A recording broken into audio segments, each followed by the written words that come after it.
There are many fictitious horror characters made up by Hollywood that have fueled our nightmares for decades.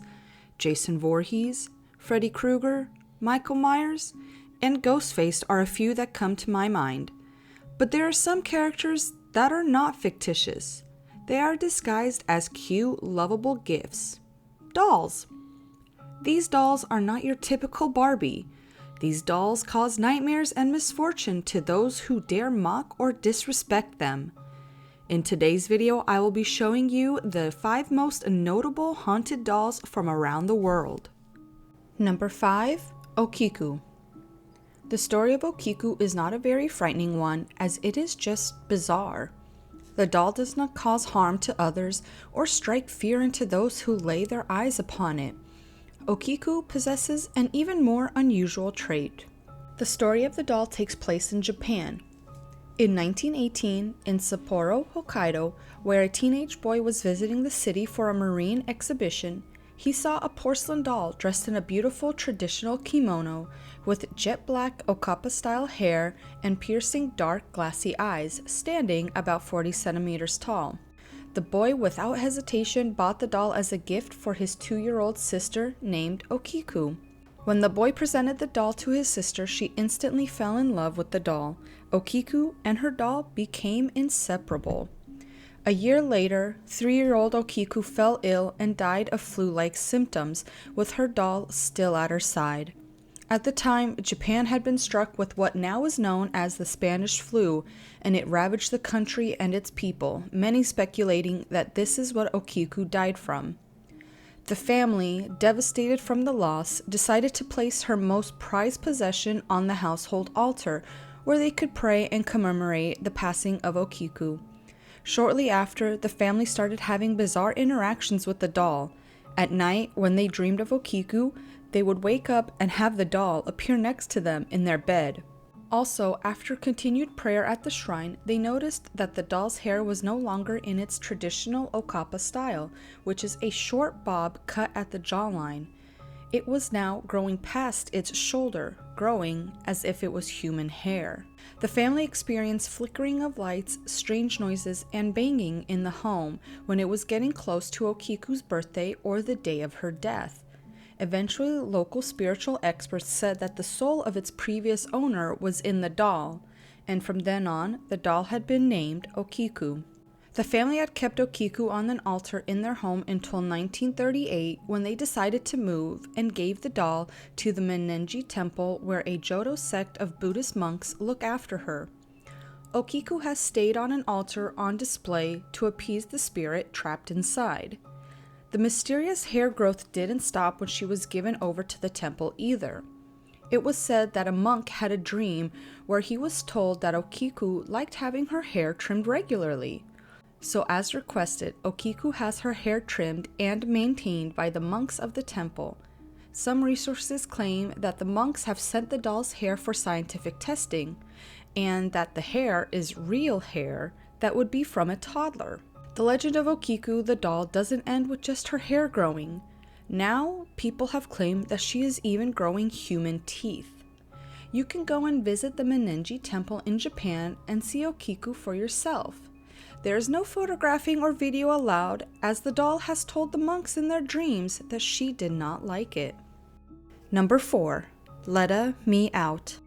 If there ever was a doll to feel truly creeped out by, it would be LETTA Me Out.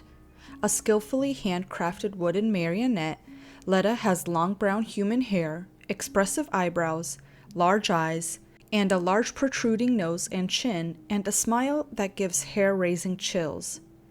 In 1972, Kerry Walton was in his hometown in Wagga Wagga, New South Wales in Australia, visiting for his grandmother's funeral when he and his brother decided to explore a local abandoned house that was rumored to be haunted. Kerry and his brother were exploring the supposed haunted house when Kerry came across a doll that was somewhat hidden under the floorboards. The brothers got the doll and put it in a bag and decided to keep it. On the drive back, Kerry and his brother kept hearing someone say, "Letta me out," from the trunk of the car. After hearing that a few times, the word stuck with Kerry, and the doll was named Letta Me Out, or Letta for short. Back in his hometown in Brisbane, Queensland, Carrie and his family witnessed strange events as soon as LETTA arrived.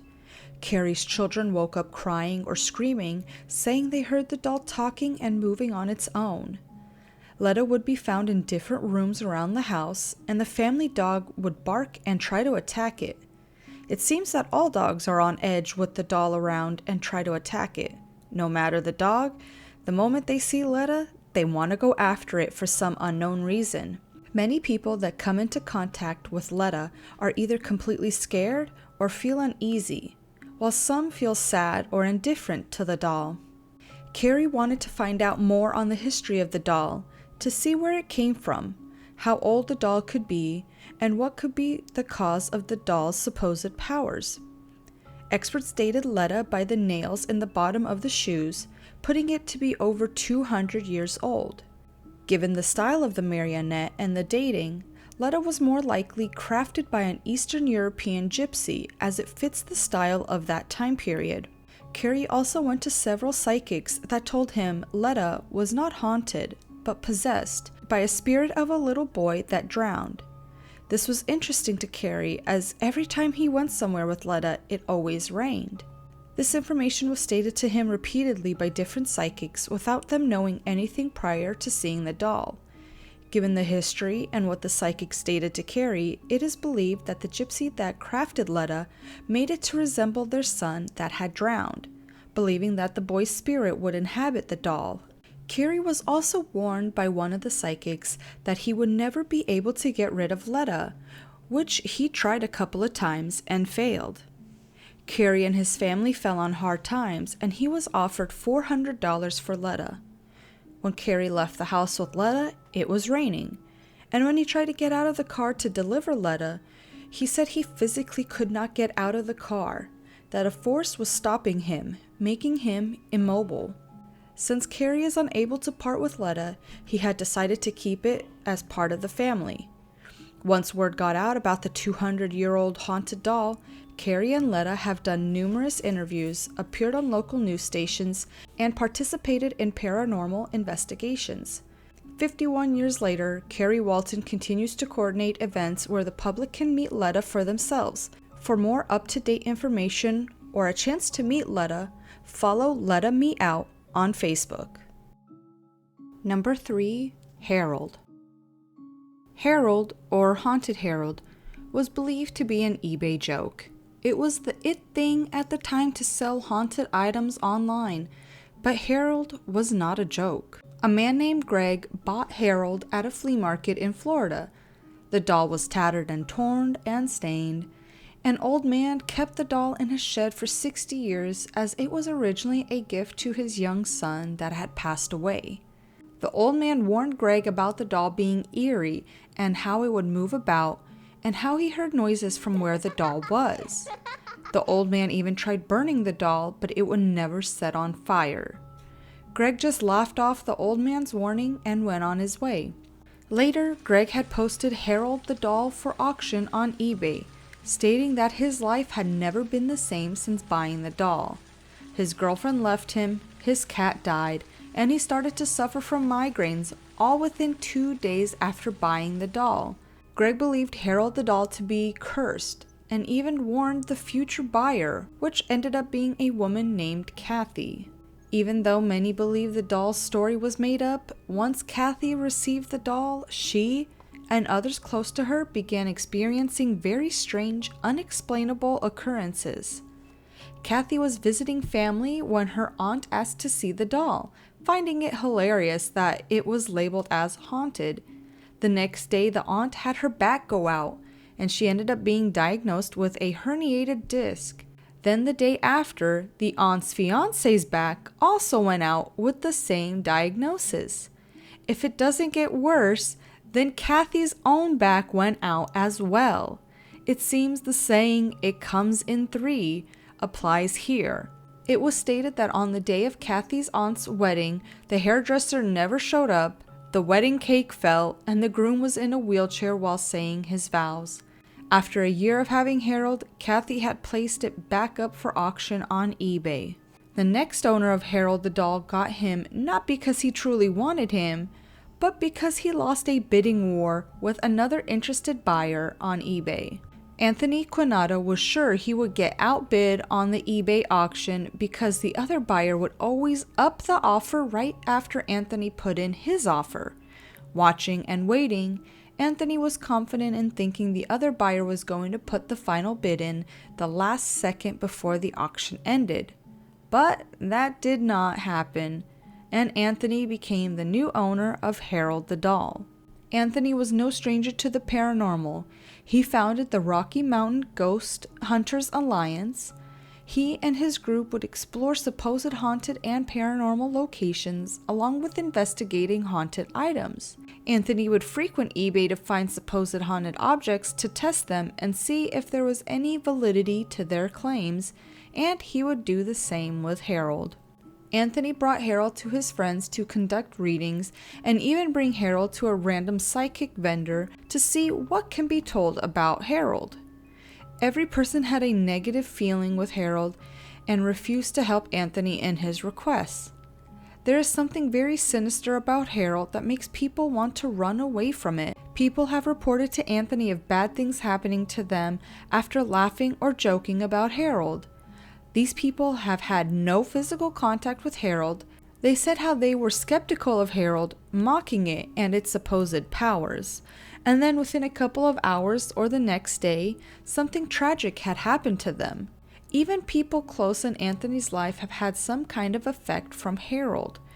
Anthony always keeps holy water with him to keep Harold in check and is kept in a locked black duffel bag. For almost a decade, Harold had been hidden away from the world until Anthony brought him back out as investigators still had interest in the famous eBay haunted doll. This resurgence for Harold even piqued the interest of paranormal investigator Zach Bagans from Ghost Adventures.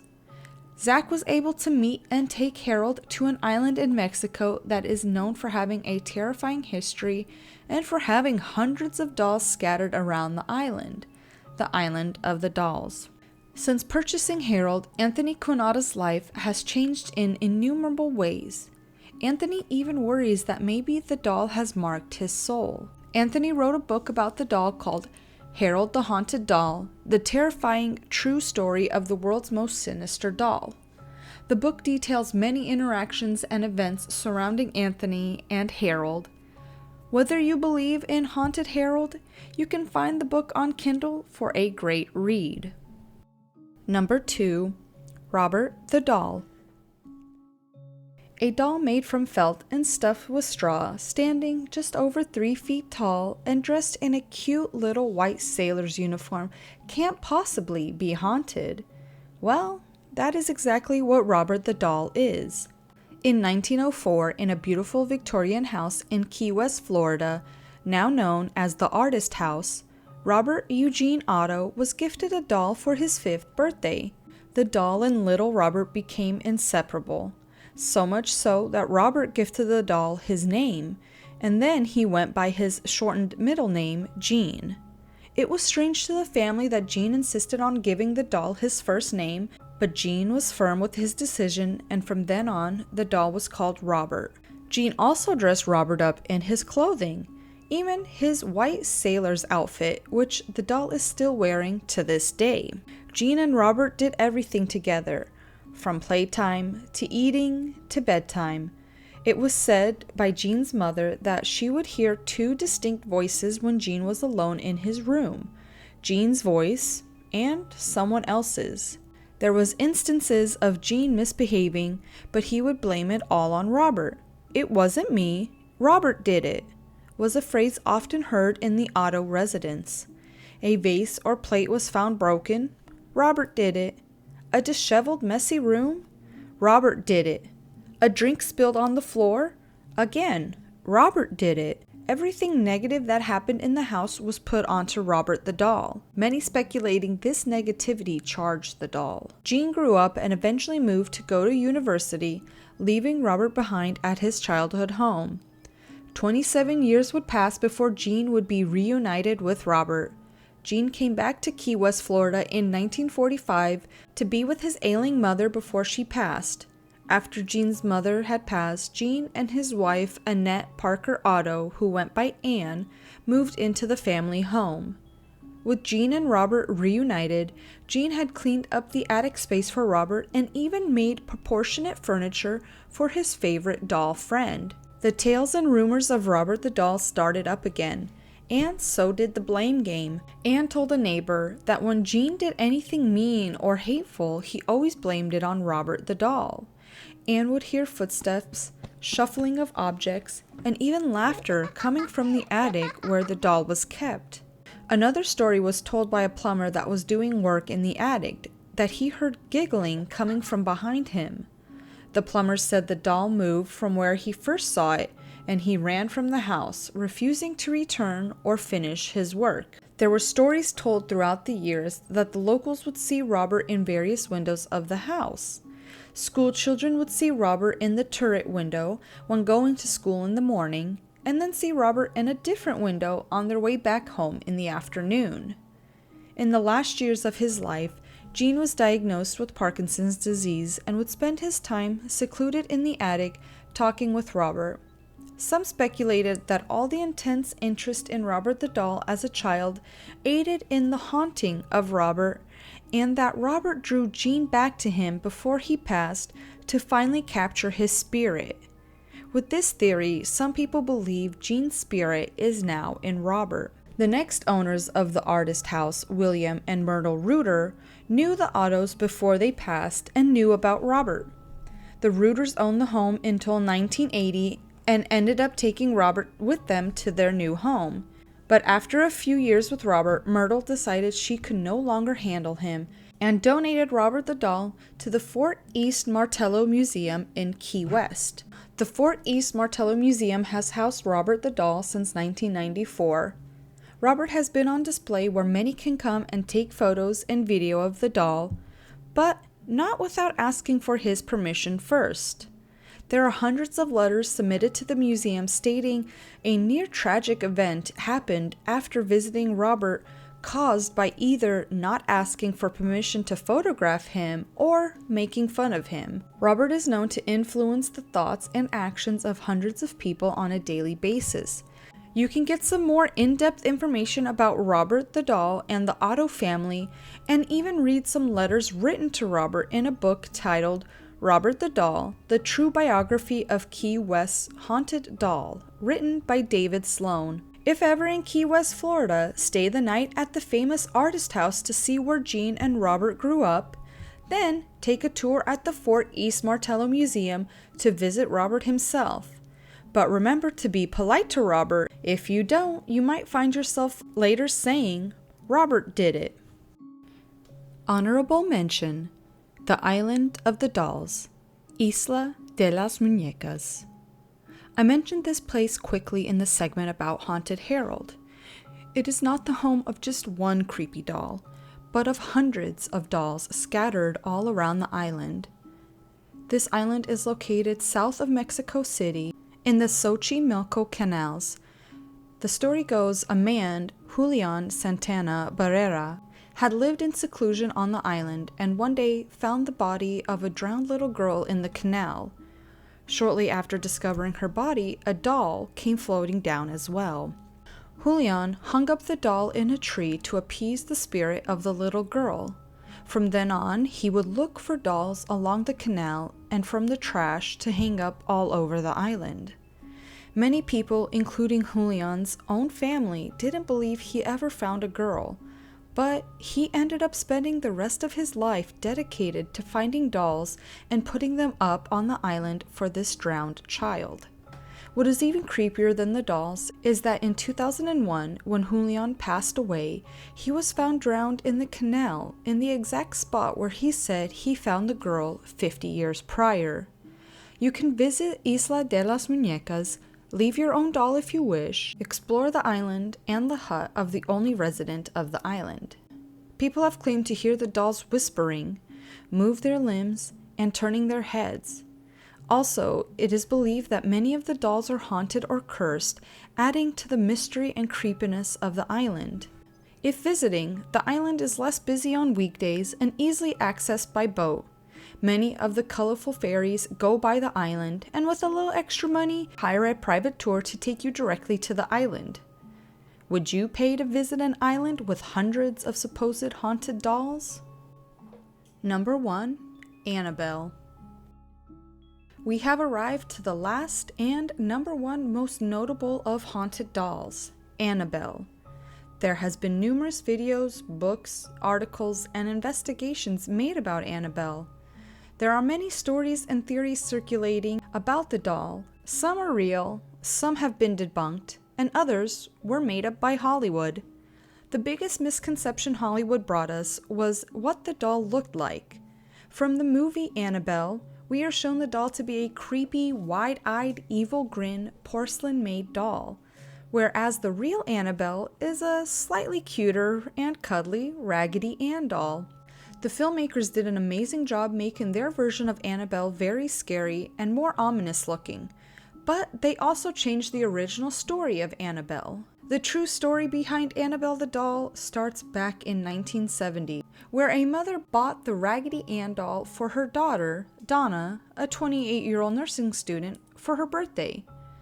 Donna lived with her roommate and fellow nursing student, Angie.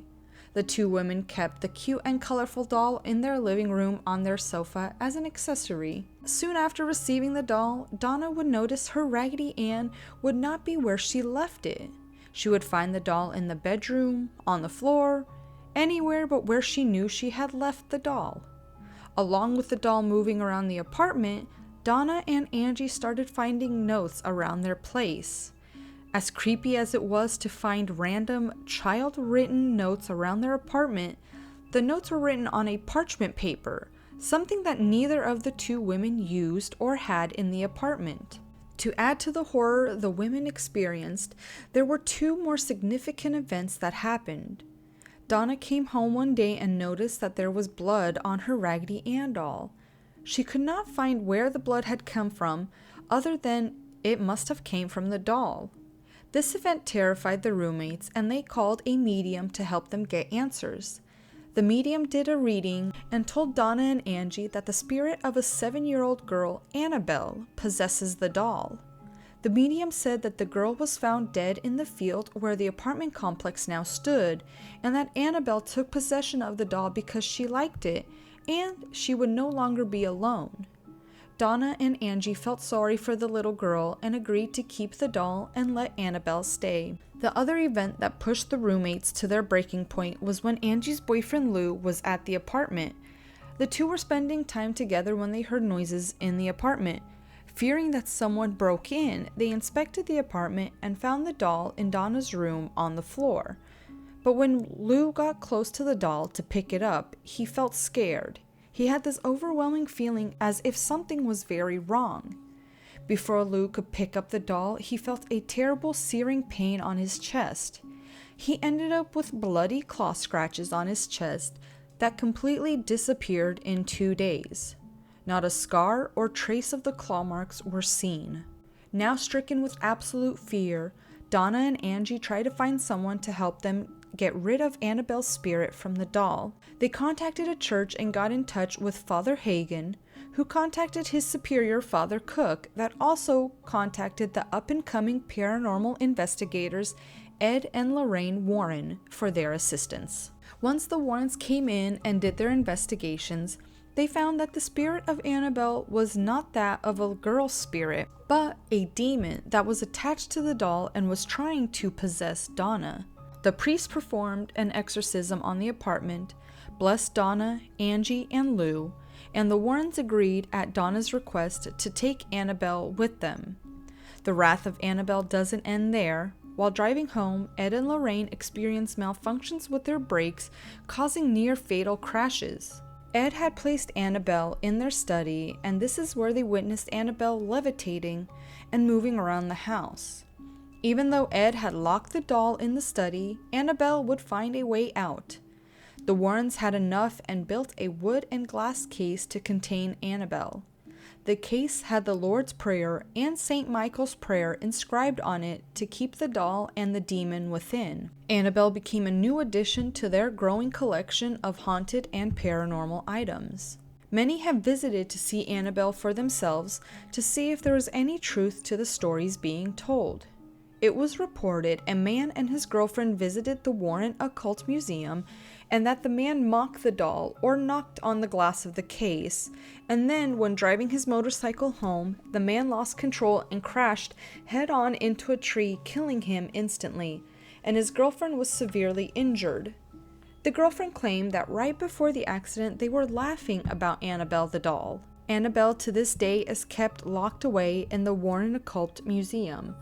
Unfortunately, in 2018, the museum ran into zoning issues and was searching for a new location to relocate the collection accumulated by Ed and Lorraine Warren. In 2019, 13 years after Ed's passing, Lorraine Warren passed away. The search for a new location came to a halt, and so the museum closed permanently.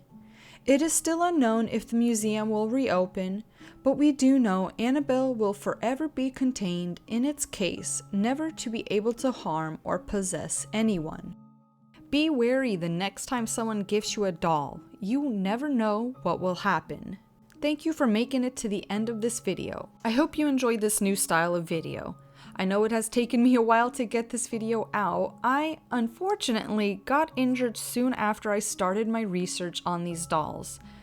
I will not speculate if my injury is related to the dolls, but I will not be making fun of dolls ever again. Don't forget to hit the like button, subscribe to the channel, and hit the bell to be notified when I upload next. Also, don't forget, I'm Kristy with a K.